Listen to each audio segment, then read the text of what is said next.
പത്തനംതിട്ട പെരുന്നാട്ടിൽ സംഘർഷത്തിനിടെ കൊല്ലപ്പെട്ട CITU പ്രവർത്തകൻ ജിതിൻ ഷാജിയുടെ മൃതദേഹം CPIM ലോക്കൽ കമ്മിറ്റി ഓഫീസിൽ പൊതുദർശനത്തിന് വച്ചിരിക്കുകയാണ്. CPIM സംസ്ഥാന സെക്രട്ടറി MV ഗോവിന്ദൻ അടക്കമുള്ളവർ അന്തിമോപചാരം അർപ്പിക്കാനെത്തി. ഉച്ചയ്ക്ക് 2 മണിക്ക് വീട്ടുവളപ്പിലാണ് സംസ്കാര ചടങ്ങ്.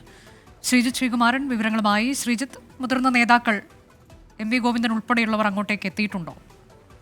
തീർച്ചയായും വികാരനിർഭരമായൊരു യാത്രയയപ്പാണ് ജിതിൻ ഷാജിക്ക് നാട് നൽകിക്കൊണ്ടിരിക്കുന്നത്. പ്രത്യേകിച്ച് CPIM അതൊരു രാഷ്ട്രീയ കൊലപാതകം തന്നെ എന്ന നിലപാടിൽ ഉറച്ചു നിൽക്കുന്നു. പോലീസ് പക്ഷേ രാഷ്ട്രീയ കൊലപാതകത്തിലേക്ക് സൂചന നൽകുന്ന ഒന്നും തന്നെ ഇതുവരെ അത്തരത്തിൽ തെളിവും പോലീസിന് ലഭിച്ചിട്ടില്ല ആണ് അവർ അറിയിക്കുന്നത്. പക്ഷേ സംഘപരിവാർ ക്രിമിനലുകൾ കൊലപ്പെടുത്തി ജിതിനെ എന്ന നിലപാടിൽ CPIM DYFIയും ഉറച്ചു നിൽക്കുകയാണ്. എന്തായാലും പ്രധാന പ്രതി വിഷ്ണുവിൻ്റെതും അതുപോലെ തന്നെ നിഖിലേഷ് ഒന്നാം പ്രതി നിഖിലേഷും അടക്കമുള്ള ആളുകൾക്ക് കൃത്യമായ സംഘപരിവാർ ബന്ധമുണ്ട് എന്ന് DYFI നേതാക്കൾ ഇന്നലെ ആരോപിച്ചിരുന്നു. ഇപ്പോൾ ഇതാ CPIM സംസ്ഥാന സെക്രട്ടറി തന്നെ ജിതിന്റെ ചേതനയേറ്റ ശരീരത്തെ സാക്ഷിയാക്കിക്കൊണ്ട് സംഘപരിവാറാണ് ജിതിനെ കൊന്നത്, ഒരു രക്തസാക്ഷി തന്നെയാണ് ജിതിൻ എന്ന് ഇവിടെ പെരുന്നാട് ലോക്കൽ കമ്മിറ്റി ഓഫീസ് പരിസരത്ത് പറയുന്ന ഒരു കാഴ്ചയാണ് കാണുന്നത്. എന്തായാലും നൂറുകണക്കിന് ആളുകൾ നേരത്തെ കോന്നി മെഡിക്കൽ കോളേജിൽ പോസ്റ്റ്മോർട്ടത്തിന് ശേഷം മോർച്ചറിയിൽ സൂക്ഷിച്ചിരുന്ന മൃതദേഹം നൂറുകണക്കിന് വാഹനങ്ങളുടെ അകമ്പടിയോടുകൂടിയാണ് ഇവിടേക്ക് എത്തിച്ചേർന്നത്. എന്തായാലും 11 മണി വരെ ഈ പെരുന്നാട് ലോക്കൽ കമ്മിറ്റി